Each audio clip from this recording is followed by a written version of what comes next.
सम्मानीय हमारे बीच जो मंत्री महोदय जी बैठे हुए, मैं उनसे आवेदन करता हूं, निवेदन करता हूं कि आप आकर के अपने मुखारबिन से हम सबको आशीर्वाद देते हुए हमारे शहीदों के बारे में हमको अवगत कराएं। मैं 4 लाइनों से, 4 पंक्तियों से आपको आमंत्रित करता हूं कि लगे प्यास तो उस प्यास को गंगा कर दें, जो लगे प्यास तो उस प्यास को गंगा कर दे, दुश्मनी के दिनों में ख्वाब से गंगा कर दे। ए मेरे प्यारे मंत्री जी, हम सब जान लुटा दें आप पर, बस मेरी माता रानी मेरे आंगन को तिरंगा कर दे, बस मेरी माता रानी मेरे आंगन को तिरंगा कर दे। माननीय मंत्री जी।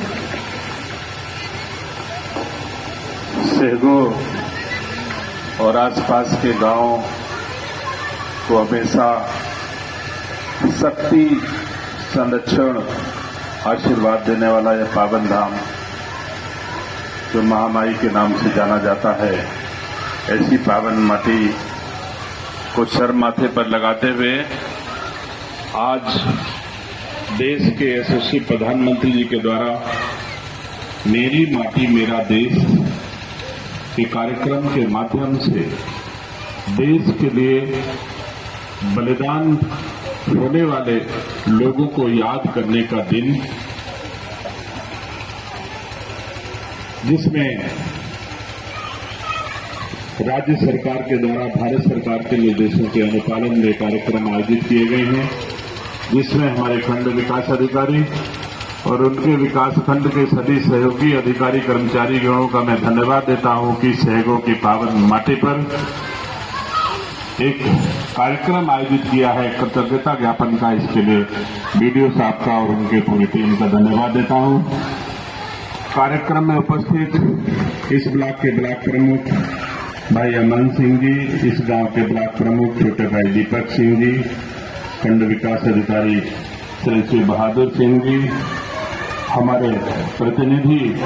श्री विनय कुमार वर्मा जी, जिला पंचायत सदस्य छोटे भाई श्री नितिन मोहन जी, मोनू सिंह जी, वीरभान जी, सहदेव प्रसाद जी, गंगा प्रसाद जी, घोड़ा के प्रधान छोटे भाई अंकित जी, आदरणीय गंगा प्रसाद वर्मा जी, पूर्व प्रधान तमनपुर आदरणीय रामविलास जी, जोरावर सिंह जी, यहाँ पर उपस्थित सभी आदरणीय माताएं, बहनें, बुजुर्गों, नौजवान साथियों, आप सबका बहुत बहुत धन्यवाद देता हूं कि शहीदों के नमन के इस कार्यक्रम में अपनी सहभागिता और उपस्थिति देकर के देश के लिए आपने जो काम किया है, मैं आपका हृदय से धन्यवाद देता हूं। निसंदेह सहयोगों की पावन माटी में वो शक्ति है, वो ताकत है कि देश को आजाद कराने की भी क्षमता रखने वाली ये माटी है। उस माटी को नमन करता हूं, धन्यवाद देता हूं अपने देश के यशस्वी प्रधानमंत्री जी को। अभी कुछ वक्ताओं ने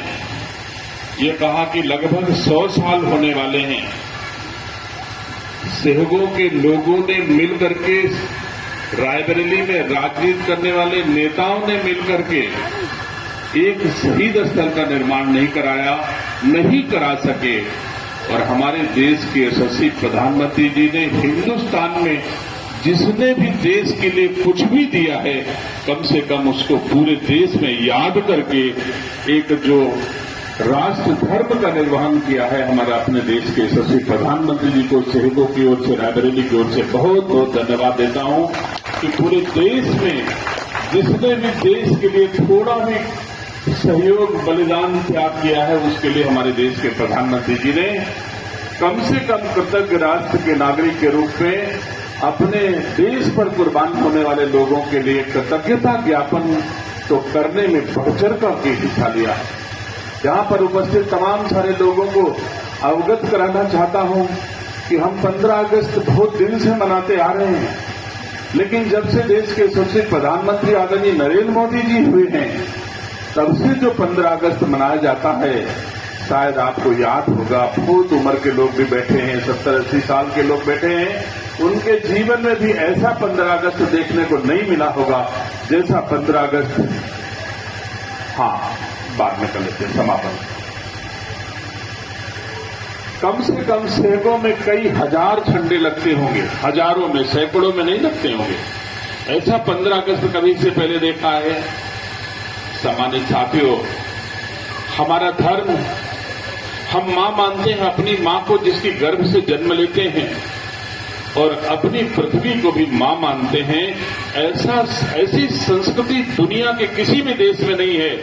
जो अपनी माटी को, अपनी धरती को मां के समान मानता है। तो मैं समझता हूं कि जो हमारी भारतीय संस्कार संस्कृति से ओतप्रोत हमारे देश के प्रधानमंत्री जी हैं, ऐसे ही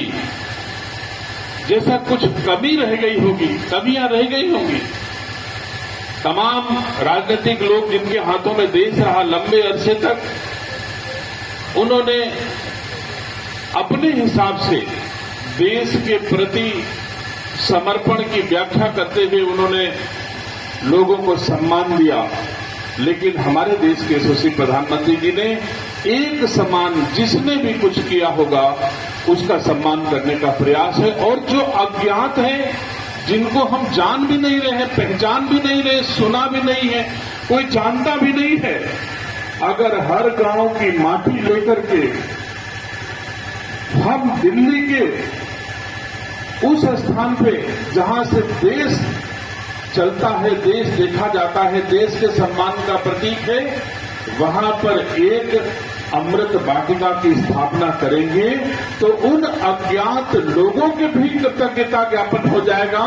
जिनको हमने कभी जाना भी नहीं, जिनका नाम शिलाफलकों में भी नहीं है, किसी पत्र में भी नहीं है, उनके प्रति भी कृतज्ञता ज्ञापन करने का हमारे देश के यशस्वी प्रधानमंत्री जी का यह निर्णय निसंदेह हम देशवासियों के लिए महत्वपूर्ण है कि ज्ञात और अज्ञात देशवासियों ने ये सही है कि बहुत सारे लोगों को याद नहीं है किसने किस रूप में देश को इस रूप में लाने के लिए प्रयास किया होगा। बहुत ऐसे लोग हैं। मैं तो एक बार अंडमान निकोबार भी गया जहां पर हमारे रायबरेली के भी, हमारे प्रदेश के भी, हमारे देश के भी बहुत ऐसे लोगों के नाम लिखे हैं और बहुत ऐसे लोगों के नाम नहीं भी हैं जिनका योगदान है। उस अंडमान निकोबार सेलुलर जेल में जब शहडोल या रायबरेली अथवा देश का कोई भी देश पर मरने वाला नौजवान पकड़ के जाता था, कहा जाता था मैं काला पानी कर दिया हूं उसको। उस सेलुलर जेल में जो अगर देख लो एक बार तो पीढ़ियां कभी भूल नहीं सकती। हमारे आपके घर के नौजवान भाइयों को ले जाकर के सेलुलर जेल में बंद किया जाता था काला पानी करके, और वहां पर नारियल दिया जाता था। आप नारियल पेरो और तेल निकालो। जब लगभग हाँफने लगता था तो एक कप कहवा